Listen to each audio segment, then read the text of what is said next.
Hello and welcome to another episode of Tips and Ideas with Ed Wallace, Midwest Landscaping, www.uniquenvironments.com. We are here in Laguna Hills, California, doing a backyard landscape makeover. This particular project is one of the projects that has been approved by the Metropolitan Water District of Orange County. They have a special program, rebate program for their clientele of the water district. I think this is a Molten Water District where you can be able to get a rebate for changing out your landscape over to a more drought tolerant and water conserving landscape. And that is what we're doing here. The first phase of what we had to do was to do the demo, which has taken place, and now we lined out the decomposed granite pathway that is going to go into this backyard. We're also doing a front yard, but concentrating on the back because it has some certain elements in it that has to be taken care of. It takes a little bit more time. But what I wanted to point out today was the installation of the landscape edging for our decomposed granite. What I did first is came through with a sod cutter. When we cut the existing sod out, we went down about 2 to 3 inches deeper with the sod cutter and used that cutter as a defining machine to dig down a certain depth to what we need for the decomposed granite, because it's going to be between 2 to 3 inches in thickness, roughly like 2 inches, or about an inch of road base, and then for our decomposed granite on the top. So what we did came in with the gypsum and lined out the outline of where the pathway is going to go. It's approximately 4 feet wide, and it's about a 2-inch depth. But what I wanted to point out also was some of the details in how I put in the edging.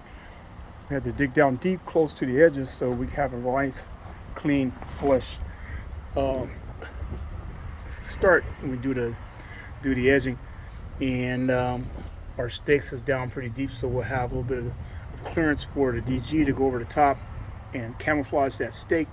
But I alternated the stakes, so it's one on one side and one on the other side, in order to keep the integrity and the rigidness of the edging. So you got one on one side, one on the other side. That's usually how I install it. Some guys, they do it all on one side, but I alternate sides, so that way we can be able to make sure the integrity of the edging is complete, but also we get a nice stiff edge here. And we take it down, it's like about an inch below the top of the landscape edging, so that way when I put in the decomposed granite, we can be able to camouflage that look. I mean, actually that stake, not the look, the stake. And I usually always use 2 screws. Some guys use 1. I use 2 screws that we put in here in order to solidify and to stabilize the edging. I dried that stake down as far as I can go, and when it comes to the areas where we have to join the edging together, I try to do as a complete and as clean as joining as possible. So we run our stake on the backside, run in our screws through the backside, and then I flush the edging out by using some screws on the opposite side, in order to get a nice flush look on the top, so it's nice and clean. I'm a kind of a details guy, so those particular details are very important to me. When it comes to the edges here on the end, we did pretty much a basic flush out edge on one side and also on the other side to flush it out.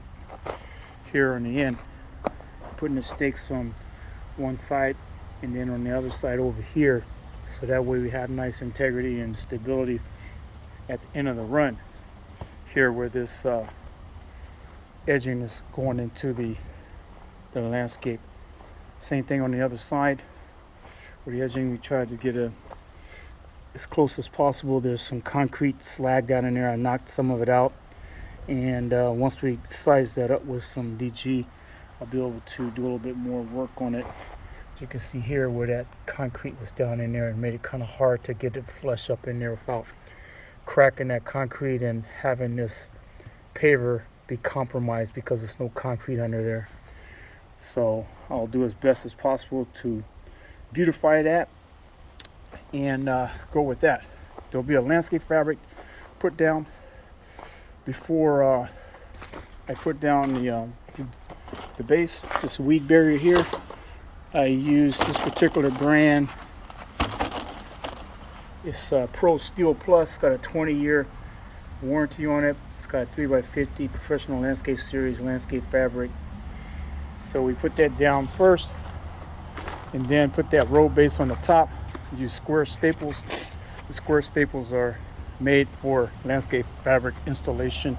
They have a round staple and they have a square head staple. We use the square heads on the landscape fabric, and we're doing dry stream beds and also the decomposed granite pathways. There's a couple heads that have to be capped off from the original lawn sprinkler system, so those have been flagged out and they'll be capped off and tested before I put down the DG and the base. And there's a couple heads over here that have to be capped off and actually retrofitted from, so that we can run our drip irrigation from that. So there's heads over here and there's heads on the other side that we'll pull from in order to have our irrigation for our drip system, because there'll be a Netafim 0.9 gallon per hour drip line that's going to be feeding all the plant material that's going to be in these bedding areas. So this is going to be a bedding area here, bedding area over there, and one right here. There'll be some landscape boulders, the accent boulders back here also. But just wanted to highlight the edging and how I install it. Maybe some good tips for you, maybe not, but there you go. Stay tuned and watch the rabbit come out the hat. Ed Wallace, Midwest Landscaping, tips and ideas. www.uniquenvironments.com. Be sure to give me a thumbs up, please. Subscribe if you haven't already subscribed to my channel, because I can bring those numbers up. Put in some comments. Got questions, got comments, please send them in so I can be busy trying to help people and doing the best I can to beautify our United States. Stay tuned. Thanks for watching.